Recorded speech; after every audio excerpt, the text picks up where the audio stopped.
يا صباح الخير عليكم يا احلى متابعين. النهارده بقى اقول لكم على اقوى وصفه لعلاج الاسهال عند البط. مجرباها بنفسي والله يا جماعه، النتيجه بتاعتها يعني جباره.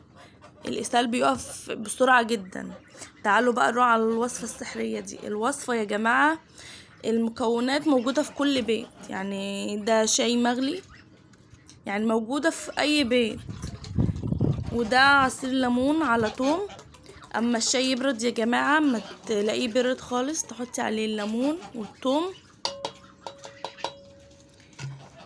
وبعدين البط بيجيله اكترية الناس دلوقتي البط عنده اسهال لان الجو حر جدا، ومن كتر شرب المية وتغيير العلف برضو بيجيب اسهال.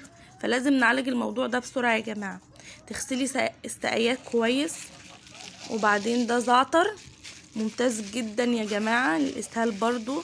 الوصفة دي برد إسهال كل حاجة، بتطهر البطن بتاع البط بسرعة، وبتعوض السوائل اللي هو فقدها. بنديها للبط يا جماعة من بعد عمر شهر ونص كده. تبدأي لو البط عندك عنده إسهال تعملوا الوصفة الجبارة دي. بتوقف الإسهال بسرعة، مطهر قوي للمعدة، وبتقلل البكتيريا يعني الجراثيم اللي بتسبب الإسهال. بترفع مناعة البط، لأن يا جماعة الليمون والثوم مليانين فيتامين سي ومواد يعني تقوي المناعة، الجهاز المناعي.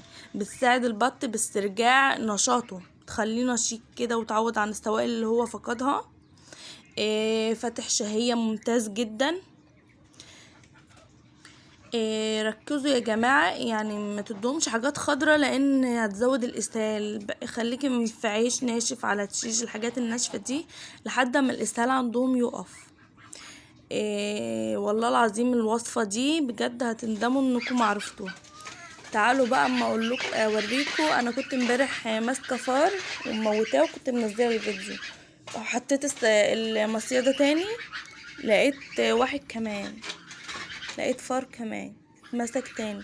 بجد الدنيا مليانه فران جدا، ومش عارفه اعمل ايه وكل شويه نمسك واحد، يعني ده تاني واحد امسكه.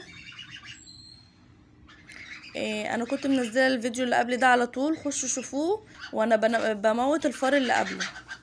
اهم حاجه يا جماعه متنسوش تشتركوا في القناه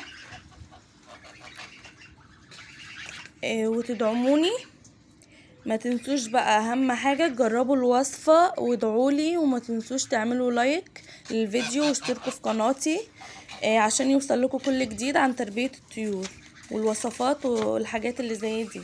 انا بقى كده هسيبه وبعد ما اخلص اكل الطيور وكده هموته.